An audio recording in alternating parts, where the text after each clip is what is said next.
Understandable English Podcast. Learn English the easy way. Welcome to the Understandable English Podcast. It is wonderful to have our listeners back with us in this quiet space where we practice English through everyday stories. I am Bryan, and this is Jessica. You might have had a very noisy or stressful day, but for the next few minutes, it is just our conversation and your headphones. No matter where you are, we are truly happy you decided to take this short break for yourself. So, Bryan, how are things going today? Give me the honest truth, not just the podcast version. Well, the truth is that I feel a bit exhausted, but also very thankful. I am happy to be here, but my schedule has been way too crowded this week. It sounds like you had too many tasks to handle. Definitely. Between work, emails, and constant pings on my phone, I feel like I haven't finished enough. My physical self wants to rest, but my mind is shouting, "Don't stop!" I know that sensation so well. It is as if your brain and your body are playing for different teams. Exactly. And what about you? How are you feeling, honestly? To be truthful, I feel a bit weighed down. I'm not unhappy, just low on energy. My eyes are heavy, my muscles are tense, and a voice in my head keeps telling me I should have gone to bed much earlier. Oh, that should voice. It loves to show up and complain after the day is already over.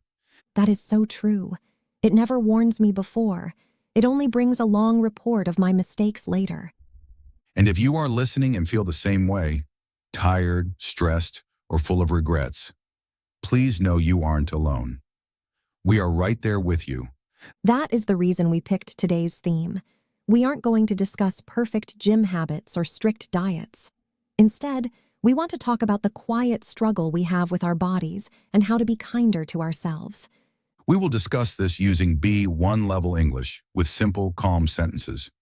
You won't hear difficult medical jargon or complex psychology terms, just words you can use when you wake up feeling drained or guilty for relaxing. If you don't catch every single word, do not worry. Just stay relaxed and listen to the flow of ideas. You can always play this episode again while you walk or before you sleep. At the end of the show, we will go on a word tour. We will pick some helpful vocabulary and explain it clearly so you can use those words in your own life. If you like learning English this way, personal, real, and calm, please remember to like this episode and subscribe to the Understandable English Podcast. It helps other students find us and feel less lonely. Later, we want to read your comments. When you are totally exhausted, what do you do? Do you keep working or do you lie down? What is one nice thing you want to do for your body? Okay, take a slow breath, let your shoulders relax a little. And let's get started. Jessica, you mentioned something earlier that really made me think. What was that? I say a lot of odd things sometimes. It was this. I don't feel unattractive. I just feel exhausted. Oh, that. Yes. Can you share that story slowly? I think many people will understand that feeling. Well, a few months ago, I had a very difficult morning. You know the kind I mean. I definitely know those mornings. I stayed up way too late. My phone and I had a very long, unnecessary meeting until 2 a.m. A very unhealthy relationship. Right. So I woke up late and I was already angry at myself. I looked in the mirror and I was ready to start an argument. An argument with who? With myself. I was ready to say, "You look terrible. You are so tired. Why aren't you more disciplined?" I know that internal script very well. But this time I felt something different. I looked at my reflection and I didn't think I was ugly. I just realized I was tired. A very deep kind of tired. It wasn't a need more coffee feeling. It was a life feels heavy feeling. Like you were tired in your very bones. Exactly. And the word that popped into my head was frazzled. Frazzled. That means you feel stressed, messy, and exhausted all at once. Like your brain is a mess of tangled wires. Yes, like waking up with bed hair but inside your head. I totally get that. My mind feels like that often. For a moment, I stopped blaming my face. I realized my body wasn't the enemy. It was just showing me the truth of how I was living. It sounds like your body was a friend saying, "I'm not doing well. I'm trying my best, but I need you to slow down." Precisely. It wasn't an attack. It was a signal. A wake-up call. That is a moment that makes you stop and realize something needs to change. Yes, I understood that for years I was mad at the mirror, but the mirror was just showing me how I was treating myself. That is a very big realization. Perhaps you felt this too. You look at yourself and think, I don't hate my looks, I just hate how I feel. And maybe you don't have the words for it yet. We hear you. And you know what makes it even harder? What is that? Being in good student mode. Oh, I know that mode very well. It's when your body is begging for a break, but your mouth keeps saying, sure, I can do that. I'll finish the project. I'll go to that meeting. And inside, your body is like a tired worker asking for a chair, but your brain says, no, we must be perfect. Exactly. Then at night you wonder why you're so drained even if your schedule wasn't that long. But you actually did a lot. You carried the emotional weight for everyone around you. There is a common idiom for that, carrying the weight of the world on your shoulders. It means you feel responsible for everything and everyone. When you live that way, you eventually become depleted. Depleted. So it's not just being a little sleepy, it's being totally empty.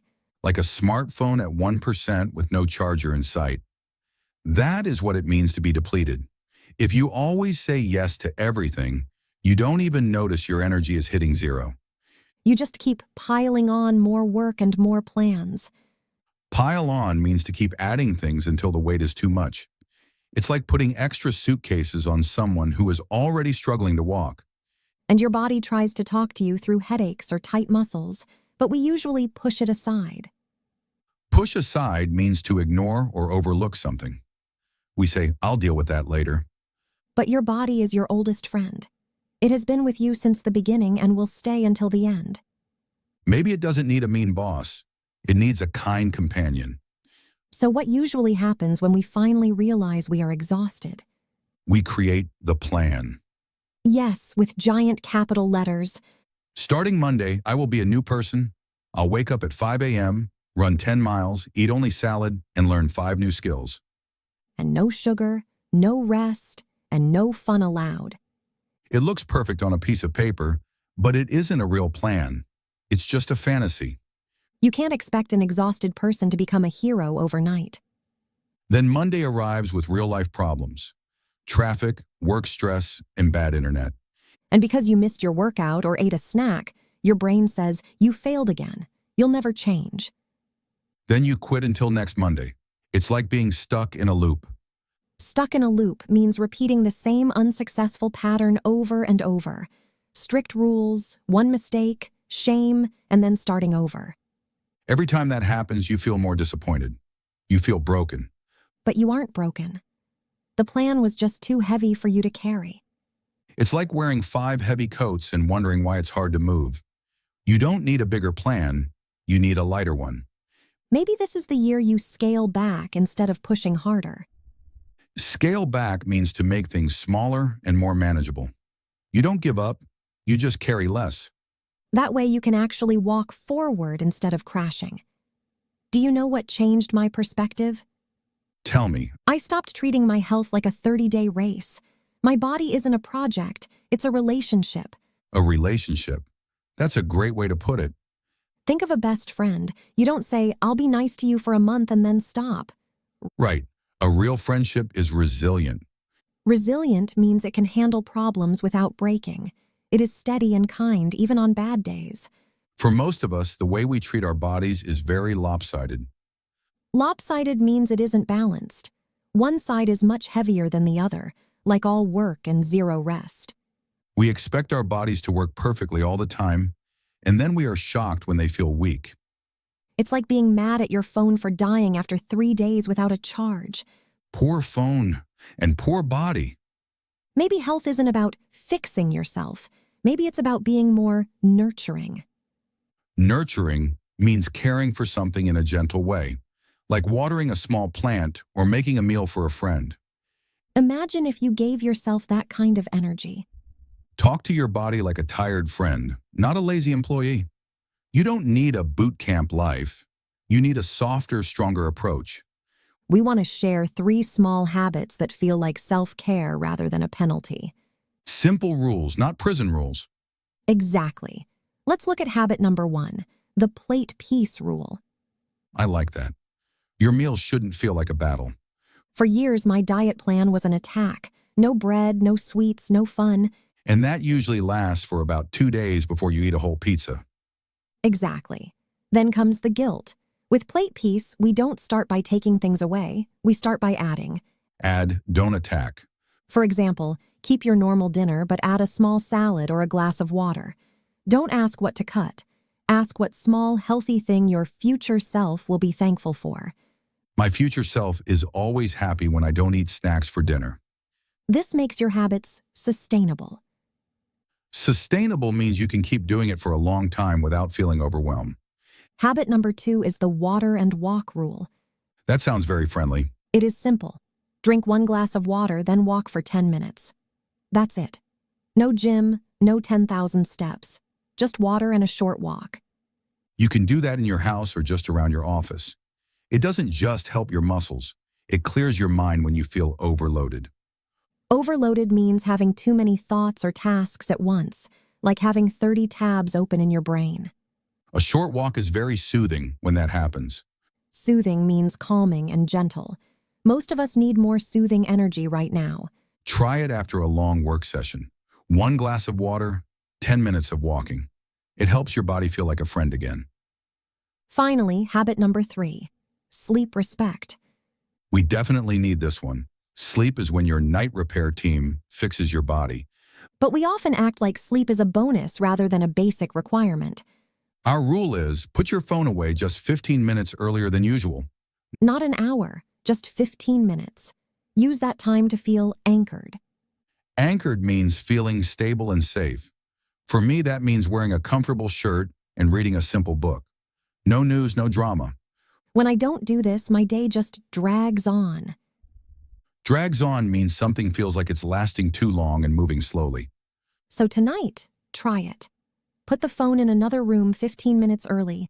Be kind to your body before you close your eyes. Now we should talk about the guilt part. Yes. Many nights I lay in bed feeling like a failure because I didn't do enough. You were at your breaking point. That means you were very close to a total collapse. Instead of being kind, we give ourselves a bad report card. But remember, rest is not a prize you win. Rest is a basic need. You don't have to be perfect to deserve sleep. You aren't lazy, you are human. You need to cut yourself some slack. That idiom means to be less strict and more forgiving with yourself. You would never tell a tired friend they don't deserve to sit down. So say it to yourself, I did enough. I am allowed to rest. Before we finish, let's make a small promise. Not a giant challenge, just a soft promise. Say it with us. Today I will do one kind thing for my body. It could be a glass of water, a 10-minute walk, or putting your phone away early. And if you forget tomorrow, you don't need a punishment. You just need a new promise. You don't need a perfect life. You just need a softer relationship with yourself. Let's do our word tour now to review some of today's vocabulary. Our first word is frazzled. It means feeling exhausted and stressed at the same time. For example, I felt completely frazzled after a day of back-to-back meetings. Next is depleted. This means your energy is at 0. Example, by Friday night, my energy was depleted and I couldn't do anything but rest. Nurturing is a gentle way of caring. Example, I want to have a more nurturing relationship with my health. Lopsided means unbalanced. Example, my life was lopsided because I worked too much and never slept. Anchored means feeling steady. Example, a short morning routine makes me feel anchored for the day. Autopilot is when you do things without thinking. Example, I was eating snacks on autopilot because I was stressed. The idiom carry the weight of the world means feeling responsible for everything. Example, you don't have to carry the weight of the world on your shoulders. Ask for help. Run yourself into the ground means to work until you are sick or exhausted. Example, if you don't take a break, you will run yourself into the ground. Stuck in a loop means repeating a bad pattern. Example, I was stuck in a loop of making strict plans and then quitting. Cut yourself some slack means to be kind to yourself. Example, you had a hard day, cut yourself some slack and order some food. Pile on means to keep adding more tasks. Example, don't pile on more work when you are already tired. Scale back means to make a plan smaller. Example, I decided to scale back my goals so I could actually finish them. Push aside means to ignore feelings. Example, don't push your tiredness aside. Listen to what your body needs. Drag on means time feels very slow and heavy. Example, without coffee, my afternoon really drags on. Those were our words for today. We hope they help your English and your life. Tell us in the comments, what do you do when you are very tired? What is one kind thing you will do for yourself today? If this episode helped you, please subscribe to the Understandable English podcast. It helps us reach more students. Treat your body like a friend because it is. We are sending you a big, soft hug. I am Jessica. And I am Bryan. Thanks for listening. See you in the next one.